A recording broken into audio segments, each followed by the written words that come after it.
Menteri Agraria dan Tata Ruang Ferry Mursidan Baldan mengatakan pemerintah daerah wajib melakukan pembinaan terhadap pedagang kaki lima PKL. PKL yang berada di kawasan penataan akan ditetapkan oleh pemerintah daerah setempat sebagai penerima pinjaman tanah dalam bentuk hak bangunan atau HGB.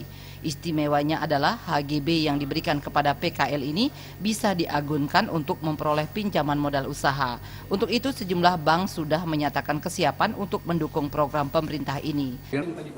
Iya, yang pertama pokoknya kan kita menawarkan kebijakan. Kita sudah buatkan draft permennya untuk itu, ya kan? Nah, kita mulai nanti adalah tentu bagaimana Pemda, ya kan, memberikan inventarisasi kepada kami.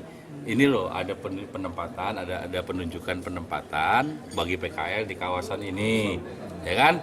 Pemda dulu yang mulai, baru kemudian kita datangi, kita ukur berapa.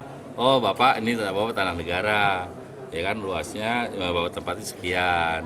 Nah kita keluarkan HGB-nya untuk 5 tahun, gitu. Jadi kita berikan HGB untuk PKL yang berada di kawasan penataan. Ya, yang dari Pemda.